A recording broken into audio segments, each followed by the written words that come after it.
Hello everyone, welcome back to my channel. I hope everyone is having a wonderful day. Before starting the video, please go ahead and hit the subscribe button and give this video a thumbs up.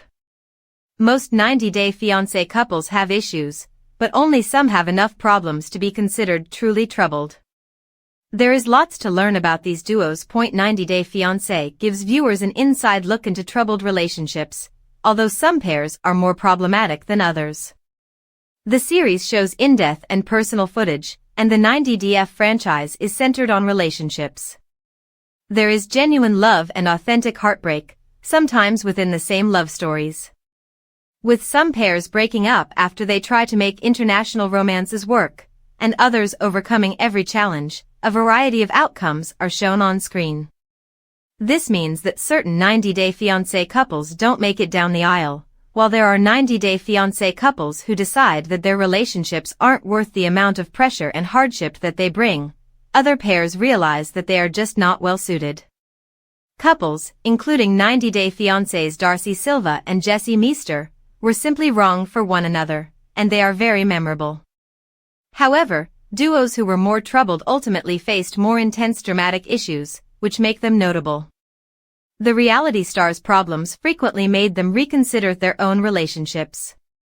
There is plenty to learn about 5 of the most troubled couples in the 90DF universe. Colt Johnson and Larissa Lima were introduced during 90 Day Fiancé Season 6.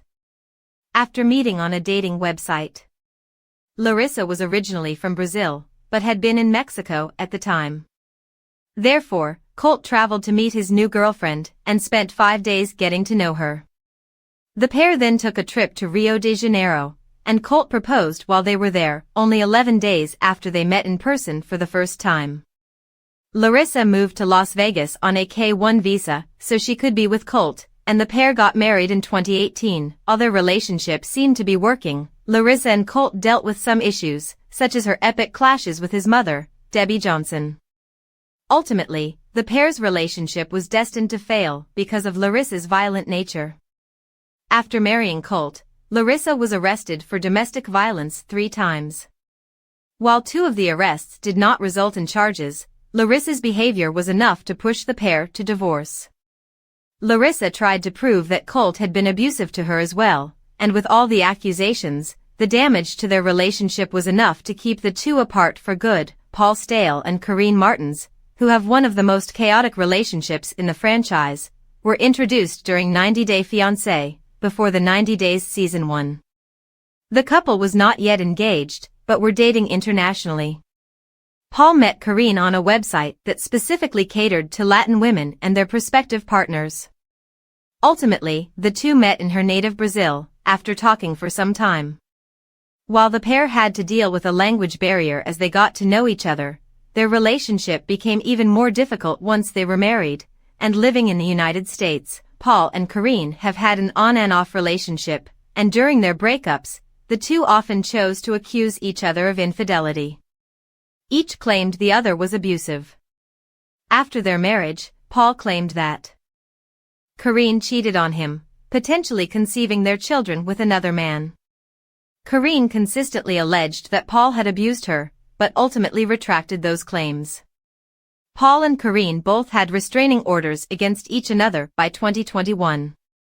Due to violent behavior in their home, their children were placed in foster care.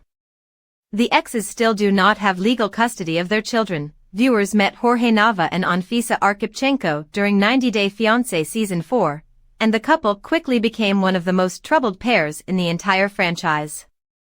The lying and fakery between the couple was apparent from their first meeting.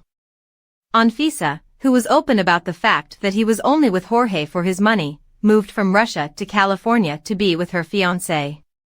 When Anfisa finally reached Jorge, she was shocked to discover that he had greatly exaggerated his earnings. Though the pair eventually got married, they were very clearly not good together.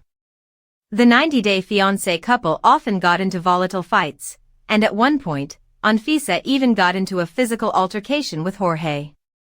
After trying to keep their marriage afloat, despite Anfisa's anger and Jorge's legal troubles, the pair ultimately decided to divorce. They did so while Jorge was serving time for trafficking marijuana, Danielle and Mohammed's rough relationship was featured on 90 Day Fiancé Season 2, as well as 90 Day Fiancé, Happily Ever After? Seasons 1 and 2.